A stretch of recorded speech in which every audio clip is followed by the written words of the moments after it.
Hi, Victoria. I'm very happy to have you. Welcome to the show. Thank you, Albert. I'm very excited to be here.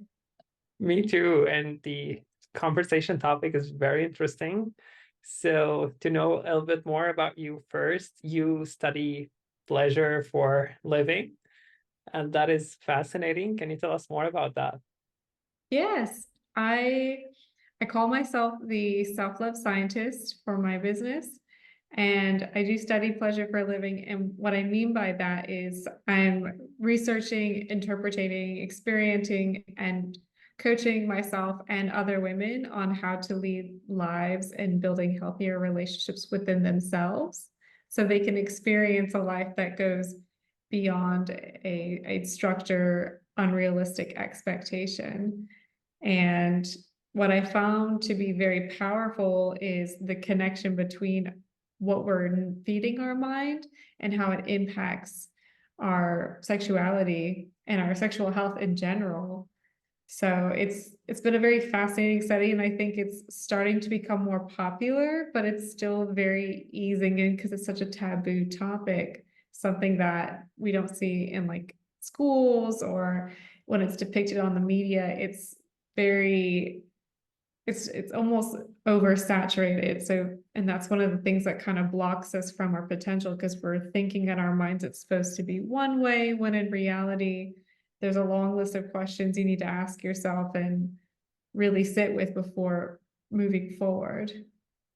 Yeah, that's definitely fascinating, and it's very interesting to do. I wonder what are the key findings that you had along this topic of the relation between sexuality and mental health. What do you find people are struggling with the most, and what is often overlooked? People are struggling with confidence. And confidence is connected to the way they feel about themselves when it comes to their physical appearance and also shame. And the shame is coming from something they experienced at a young age, whether it was in their control or not, or they interpreted something or received information. So they've been carrying it with them without even realizing it. Like we have in our minds these preceptions of what we think something is in quotes like supposed to look like or supposed to be and then we experience it and now we're like, I'm confused. Like I guess this is the way it's supposed to be.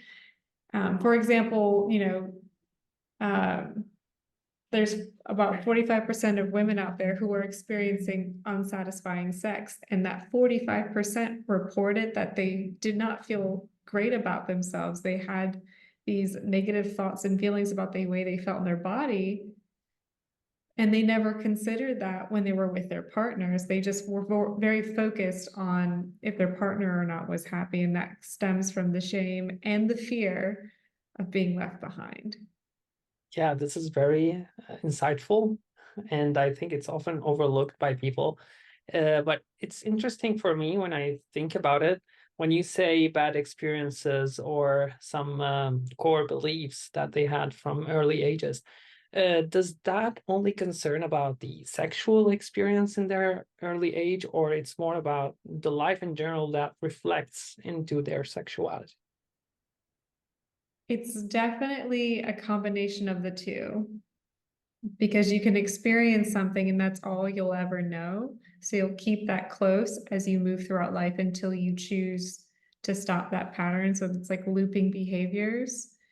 And then the other part you said, other lifestyle factors can definitely hinder your sexual potential. And that looks like your career. Like you could be in a very wealthy paying job, but you're working 40 plus hours a week and you're being walked all over, you're people pleasing, you're saying yes to all the events, especially like right now we're in holiday season and you're becoming burnt out. So when you are not prioritizing yourself in a way or scheduling, like for couples, I encourage scheduling like their intimacy together because they forget about it. They get so caught up in trying to be everywhere, everything all at once, which is something we cannot do. It's just that we have grown up with this expectation that I gotta do so much in order to feel validated. And that's what's really holding us back from our potential and pleasure, is because you're already worthy enough. You're already validating. However, you need to recognize that in yourself first in order to thrive even more. Yeah, definitely. That makes sense. And when you are saying that people are kind of undermining their sexual life for their jobs or something, uh, this concept reminds me as well of like general self-care routines, overall how people treat them. So in this context, do you treat also sex as like kind of a self-care, or it falls under a different category in your opinion? In my opinion, I would say a sex, whether it's with a partner or solo, is a version of self-care, or for me, I call it self-love, because it's a way of reconnecting and letting go, learning to soften in the process. And it's, down to a cellular level, there's a long list of wonderful benefits to it as well, from, clearing your skin to helping you sleep more. And we could always use some more sleep. And the release of hormones that are happening are great for us.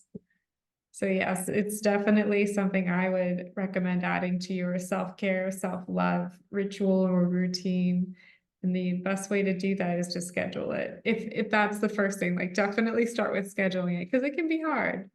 Yeah, yeah, absolutely. Yeah, I think this is very important, and we can come back to that later about like scheduling and what are other like kind of tips. But since we are talking about some of the causes of this problem, I think we can identify also body image as kind of a cause of uh, dismissing our sexuality. And what do you think is the impact of social media and pornography in general on this subject? When it comes to the media, whether it's through pornography or socials, that's definitely hurting. It's not to say, like having access to technology is great. However, again, it's setting up this unrealistic expectation. There's a reason why it's a movie. There's a reason why they choose certain people for these roles. And the unfortunate thing about pornography is whether you're a man or a woman and you're watching this, you start to sit there and process this like while it's very stimulating. And then in real life, when you finally meet someone, you have performance anxiety, and that affects your libido. So now you're no longer able to perform, or you do, and your partner's not exactly thrilled. So you start questioning yourself, like, what did I do wrong? Is this supposed to be like in the movies? Um, and besides the performance anxiety from pornography, there also comes that confidence that we talked about. Like generally in these movies, there's certain body types, and that really makes us question the way we look. Like, why doesn't my body look like that? Or, you know, it can feel very awkward to not really know, like, am I supposed to make a sound, and it no longer feels sexy if you can't be yourself, because in your mind you're thinking it's supposed to be like what you saw. So it can definitely, again, it's harming your mind, which is harming your sexual potential. Yes, absolutely. I think this is affecting a large portion of the society. I can relate on myself, and I think too many people could.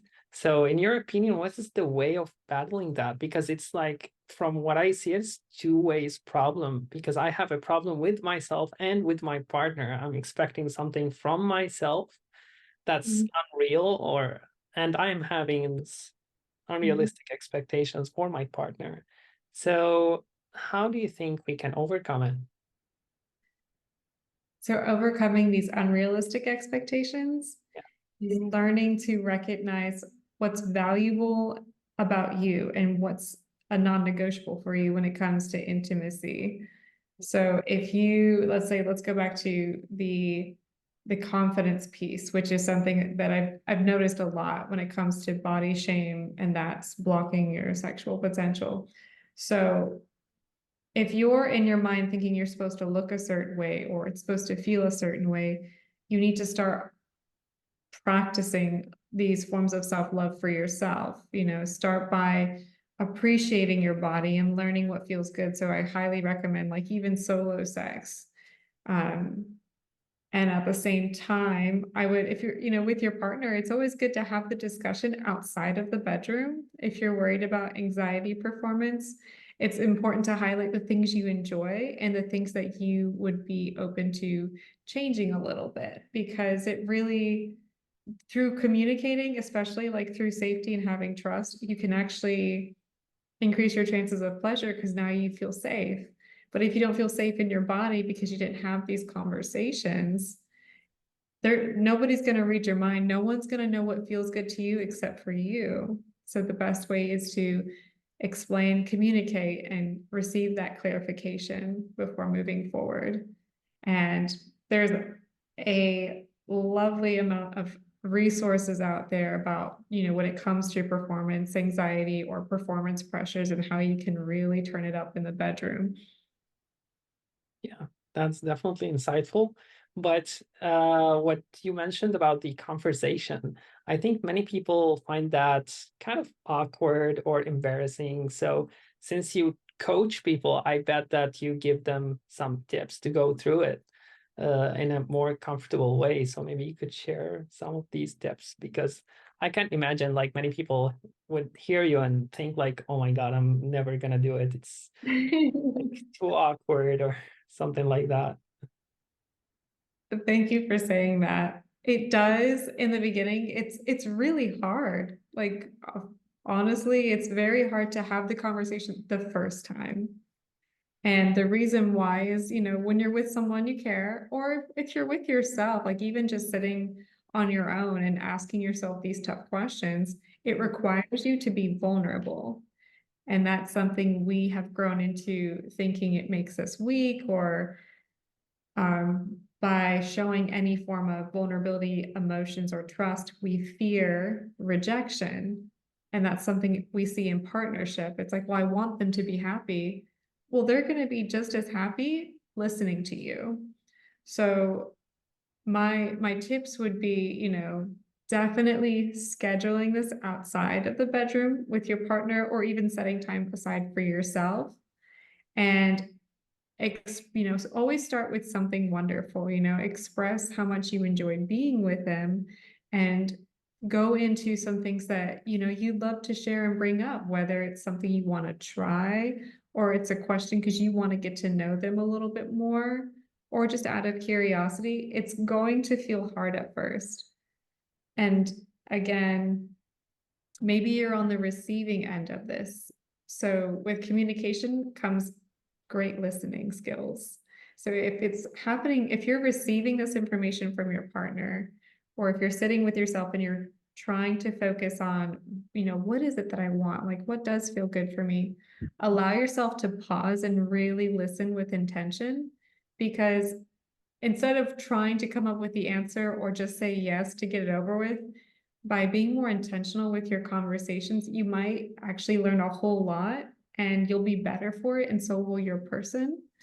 And by having thoughtful communication and conversations, even when they're vulnerable, that creates longer lasting intimacy and relationships. Because again, when we look at relationship statistics, why are they falling apart? Because they didn't communicate, because they didn't want someone to get hurt. And the more we hold on to something with this expectation that maybe someday they'll get it is completely false. That's very rare. So the best thing is for you to be yourself. And in order to be yourself, you need to, value yourself, love yourself, and stand up for yourself. And the right people will be there for you. Yeah, absolutely. So just having the courage to do that, it might be a big part of the solution, technically.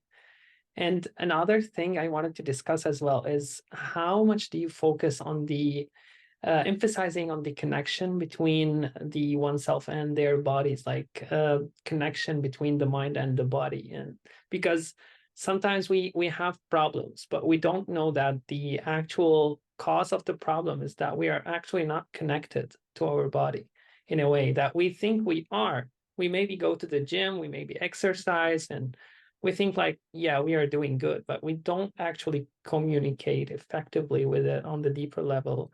So what is your experience with that as well? So it sounds like, so you could be going to the gym, being super healthy, and still not feel connected with yourself. Is that correct? Yes. Okay. Yes.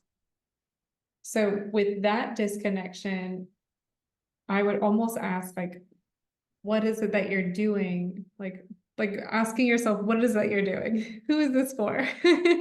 Yeah, because the like from my perception, many people like just go to the gym because to just achieve goals, just Mhm. tick some boxes. They don't focus on the process. Like they want to look good in the mirror, but they don't focus on how does it feel in their body, if you got what I mean. And with that, so that would be wanting to look good, but still not feel connected. It's very similar to the concept of money. You can make a lot of money and have a very successful job and feel nothing and feel miserable. So it's important to ask yourself, what is it that you do need in this moment? And by achieving these goals, what does it do for you? How is this serving you? And is this something that you really want? Like, that's a really big question. And most of the time, people don't know the answer to it because they've never been given the opportunity or the chance just to express, actually, I don't want this, or I do want this, and I want this because of X, Y, and Z. So if you want to go to the gym to look good and it actually feels good, then that's wonderful. If you're going to the gym and you're hurting yourself to look good because in your mind you think you're supposed to look this way, that's completely different because you're battling with some form of, body shame or confidence. So there's like two different distinctive explanations. Yeah, absolutely. And what do you advise the people who are doing this? Like, how can they shift their mindset or shift their focus? What should they focus on? Because when someone hears that uh, the connection with their body in general, they might feel lost at first because they don't have a clear set goal or because they were functioning based on societal expectations or external motivations and not internal drives. Oh, this is good. I also just made some information about this. I call it taking inventory. And what you'll want to do is, ask yourself what it is you want. Start with that question and then begin to notice where you're putting yourself, where are you're spreading yourself thin, really. Like maybe you go to the gym for 2 hours a day and then you're not eating, or maybe you go to the gym every day for 2 hours and you're not seeing your friends and you feel guilty about it. Ask yourself where you're putting yourself. How is this working for you? And what is it that you need to let go of in order to move closer to your goals? And if you're overly stimulated and feeling disconnected, then that's definitely a good, set of questions to ask yourself. So if you're a workaholic and you only grant yourself little slivers of peace and softness to like relax, then you need to incorporate more relaxation to reconnect with yourself, as you said. We live in this society where we work Monday through Friday, either 8 to 4, 9 to 5, and sometimes even more than that. And it's driving a lot of people down, and they think it's normal. Like they think this is it. They say it is what it is. And it's like, no, you're settling. Never settle. Keep striving for the best thing for you, not because someone told you to. Do the thing, live the life you want to live. And that's going to require some form of sacrifice. Yeah, and it will take time, but it Absolutely. will work. So now back to the tips and tricks that we were talking about from your kind of toolbox. What do you advise people usually to be more, as we said, the connection between mental health and sexuality is crucial. So how do you usually advise people to improve on that? You said to schedule like time for sex. this is one tip. Another tip we mentioned is to have the conversation, this awkward conversation. And what are other things that we need to, like, for example, take into account in order to improve on this topic? So those are actually the scheduling sex or scheduling solo sex and having the conversations around sex are probably the hardest ones. And if you go for that, I'm very, very proud for you and very excited. You can also start by simply learning to acknowledge your body and love it a little more. And I do this with my clients. I teach them something called mirror talk. And that's where they stand in front of a mirror. You can be fully clothed or not, and you start to notice different parts of you that you love, and then notice the parts of you that you don't love. And then we flip the script. We change the way you feel about those parts. So again, we like, if we're going to the gym, it's like, I want to get bigger or I want to have more abs. And it's, well, what is it that you don't like about them? You know, or for women, you know, we're very self-conscious about our hips and our lower bellies because we think we're supposed to be like surfer with like, you know, Yeah. really hard abs, but sometimes it's genetics. We can't do that. It doesn't work. So starting with loving affirmations that feel very good for you. And then another one is scheduling sometimes to do the things you enjoy the most every single day for like 15 to 30 minutes. That could be practicing yoga, it could be going for a walk or reading a book, just finding time to do the things that bring you the most joy. Even though it sounds super small and super like, well, that sounds easy, it's a lot harder than you think. Yeah. You know, people who have children or like are the workaholics, that means they have to get up even earlier, or it means they can't go to cocktail or happy hour with their friends. But allowing some more time for you to reconnect is actually very good for your mental health. And then you can move forward with scheduling yourself solo sex or partner sex. And just, you know, I could keep going, I could keep talking. Those are the Yeah, ones I should. very good advices, Victoria. Thank you. And but I'm really curious about the affirmations part because it is very like debatable. So from your practical experience, did you see it working on people? Because some people really just reject that and they think they don't work, and some other people cling to it as it's the magic solution. So what is your opinion? My opinion on affirmations is I would say I'm not skeptical. I'm not skeptical. I am more analytical about it because you can have a list of affirmations like I am successful, I am sexy, and I am powerful.